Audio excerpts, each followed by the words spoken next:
अस्सलाम वालेकुम। इस्तिखारे की हकीकत क्या है, इसका हकीकी तस्वर क्या है, उनको इस्तिखारे के ऊपर कुछ कन्फ्यूजन है। इस्तिखारा और इस्तिआज़ा में फर्क क्या है। अस्सलाम वालेकुम। इस्तिखारे की हकीकत क्या है, इस्तिखारे के बारे में बहुत कम लोगों को इल्म है। ज्यादातर लोग इसके बारे में कन्फ्यूजन का शिकार है। इस्तिखारे के अहकामात प्यारे आका मोहम्मद मुस्तफ़ा सल्लल्लाहु अलैहि वसल्लम की अहादीस में कुछ इन अल्फाज में आता है। पहली हदीस मुबारक है कि आप सल्लल्लाहु अलैहि वसल्लम फरमाते हैं, जिस शख्स ने अपने मामलात में इस्तिखारा किया वो जिंदगी में कभी भी नाकाम ना होगा, और जो शख्स अपने काम में मशवरा करता है वो जिंदगी में कभी भी शर्मिंदगी या पछतावे का सामना नहीं करेगा। दूसरी हदीस मुबारक में कुछ इन अल्फाज में जिक्र आता है इस्तिखारे का कि सादत और खुशबख्ती है उस शख्स के लिए जिसने इस्तिखारा किया, और बदनसीबी है उस शख्स के लिए जिसने इस्तिखारा करना छोड़ दिया। खुशनसीब है वो शख्स जो अल्लाह के अहकामात उसके बारे में उस पर वो राजी हो जाए, और बदनसीब है वो शख्स जो अल्लाह का उसके बारे में हुक्म है उस पर नाराजगी का इजहार करे। ये दो हदीसें मुबारक हैं जिनमें इस्तिखारे का जिक्र इन अल्फाज में आता है, जिससे जाहिर होता है कि हमें अपने सारे कामों और मामलात में इस्तिखारा करना चाहिए। अब इसका हकीकी तस्वर क्या है इस्तिखारे का, वो ये है कि इस्तिखारा सब्र और रज़ा का नाम है। इस्तिखारा अपना मसला अल्लाह के सुपुर्द करने का नाम है। इस्तिखारा करने वाला शख्स उस शख्स की मानद होता है जो इंतहाई गर्मी में बारिश का तलबगार होता है। इस्तिखारा महज अल्लाह के ऊपर तवक्कल करने का नाम है। इस्तिखारा ख्वाबो ख्याल में से निकलकर सब्र और शुक्र करने का नाम है। इस्तिखारे का मतलब ये है कि आप अपनी इल्तिजा अल्लाह के सुपुर्द कर देते हैं कि ऐ मेरे रब, जिस काम के लिए मैं इस्तिखारा कर रहा हूँ अगर वो मेरे लिए बेहतर है तो उसको मेरे लिए आसान कर दे, उसको मेरे लिए नेमत कर दे।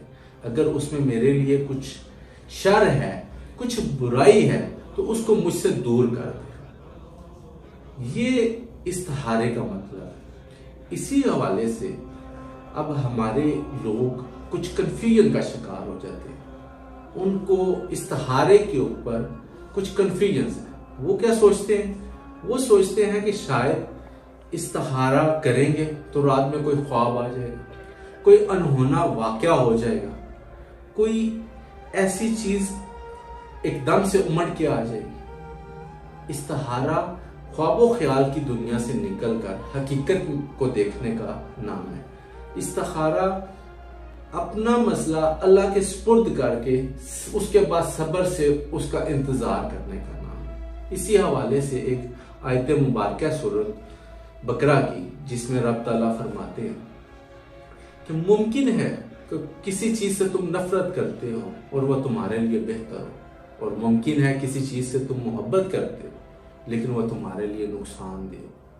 ये अल्लाह जानता है, तुम नहीं जानते। इस चीज से जाहिर होता है कि आप जब अपना मामला अल्लाह के सुपुर्द करते हैं, मुमकिन है कि वो आप सोच रहे हो कि वो मेरे लिए चीज अच्छी है, तो वो रब को पता है कि वो तुम्हारे लिए बाद में उसके नुकसान हो सकता है, वो तुम्हें उससे दूर कर देता है। हम जबकि कन्फ्यूजन क्या है, हम इस्तिखारा करते हैं और सोचते हैं कि जो हमारी पसंद है वो उस हिसाब से इस्तिखारा है। मैं कई लोगों को जानता हूं कि वो इस्तिखारा एक बंदे से करवाते हैं, दूसरे बंदे से करवाते हैं, तीसरे बंदे से करवाते हैं, जब तक उनकी मर्जी का जवाब नहीं आता वो लोगों से इस्तिखारा करते हैं। इस्तिखारा तो खैर मांगने की इल्तिजा है।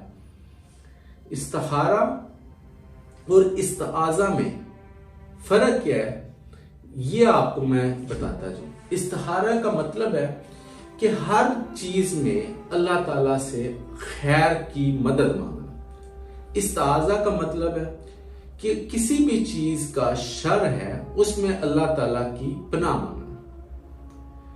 استعاذہ کی دعائیں بھی احادیث میں مل جاتی ہیں اور استخارہ کی بھی دعا احادیث میں۔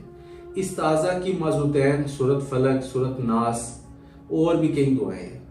آپ جب بیمار ہوتے ہیں، کوئی آپ کو درد تکلیف ہو جاتی ہے، تو کوئی آپ کے اوپر استعاذہ کا دم کر سکتا ہے، معوذتین پڑھ کے وہ آپ کے لیے دعا کر سکتا ہے۔ جبکہ استخارہ، جب آپ نے کوئی اپنے لیے خیر مانگنا ہے تو وہ آپ کو اپنے لیے خود خدا سے مانگنا چاہیے، جو خدا ہماری شہرت کے زیادہ قریب ہے۔ ہم خیر کسی اور سے مانگنے کے لیے استخارہ میں کئی لوگوں کو جانتا ہوں جو استخارہ لوگوں سے کرواتے ہیں۔ اپنے لیے خیر لوگوں سے کیوں مانگتے ہو؟ خدا تمہاری شہرت کے زیادہ پاس، اپنے لیے خیر تو خود مانگو۔ آسان سا طریقہ استخارہ کا، ہر جگہ مل جاتا ہے۔ آپ استخارہ کرنے کے لیے وضو کر کے 2 نفل ادا کریں۔ استخارہ کی دعا ہے، آپ استخارہ کی دعا پڑھیں اور اللہ کے اوپر وہ معاملہ چھوڑ دیں۔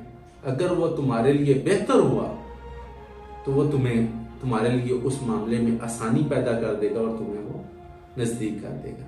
اگر وہ تمہارے لیے نقصان دہ چیز ہوئی تو تم سے وہ دور کر دے گا، اور پھر اس کے اوپر راضی ہو جاؤ، اس کے اوپر نہ شکری نہ کرو، تنگی نہ کرو۔ استخارہ کی دعا میں ویڈیو کے اینڈ کے اوپر لگا دوں گا اور طریقہ کار بھی۔ بہت بہت شکریہ جی۔ یہ تھا استخارے کے حوالے سے ہمارا کہ بھی استخارہ حقیقی ہے کیا۔ اپنے سب معاملات کے اوپر جو بھی آپ زندگی میں کام کریں، آپ ضرور استخارہ کریں۔ یہی میرے نبی کا حکم ہے اور یہی ایک بہترین طریقہ ہے کوئی بھی کام کرنے کا۔ بہت بہت شکریہ، تھینک یو۔